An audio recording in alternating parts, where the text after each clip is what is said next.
Congressman Albi Benitez maghain ng panukalang batas para i-postpone ang November 2, 2026 barangay at iski election.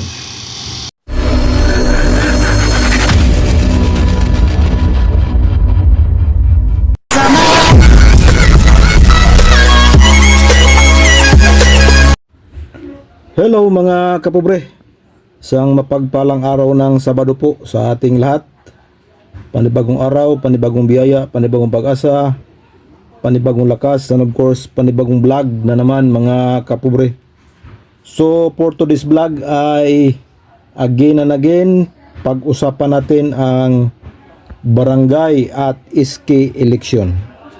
So mga kapobre, nung isang araw nung upload natin patungkol doon sa kung may isang congressman ba ang magpanukala na i-postpone itong nalalapit na eleksyon sa barangay sa November dahil po sa krisis na ating kinakaharap ngayon mga kapobre.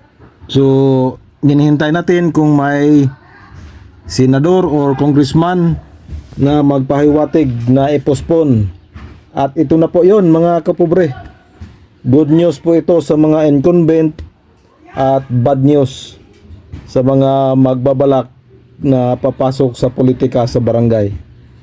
So isang congressman po ang planong maghain ng panukala postponing the barangay and SK election sa November 2, 2026.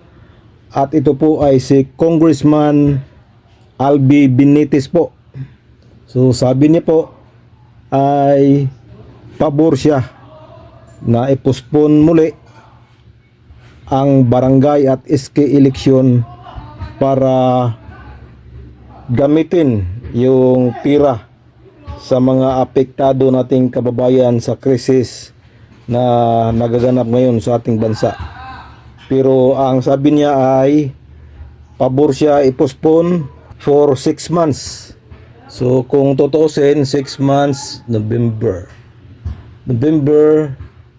December, January, February, March, April. So by May.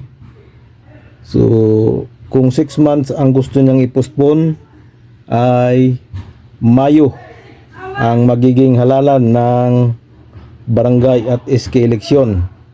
So yan ay kanyang ipanukala pa. Tingnan natin kung makalusot yan sa Kongreso.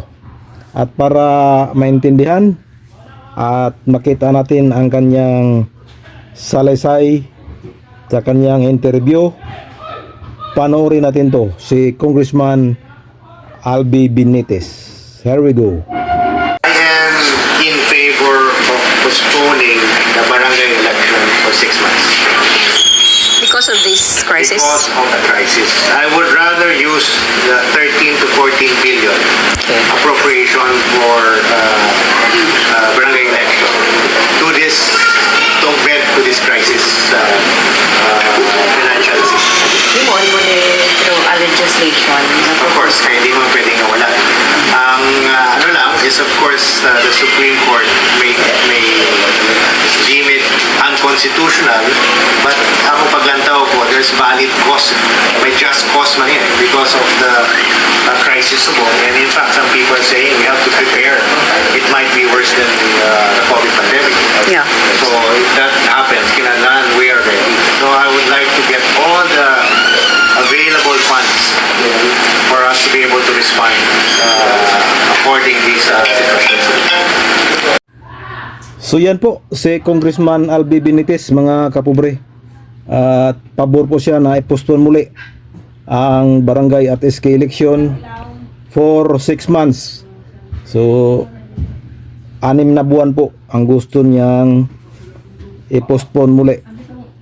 At sabi pa ni Congressman Albi Benitez na mas maganda gamitin daw yung 13 to 14 billion na budget para sa eleksyon, para sa pag-augment sa crisis na nangyari dito sa ating bansa ngayon mga kapobre. So, syempre sinabi din niya na kailangan may legislation yon or sang panukala dahil alam naman natin na nauna nang diniklara ng Korte Suprema na unconstitutional ang pagpaliban sa barangay at SK eleksyon. Pero sabi ni Congressman Albi Benitez ay mayroon pong isang mabisa at matibay na dahilan para po i-postpone muli. So yan po mga kapobre, antabayan na natin yan sa susunod na mga araw kung maghain na ng panukalang batas si Congressman Albi Benitez postponing that November 2, 2026 barangay at SK election. So yan po ang latest update natin mga kapobre.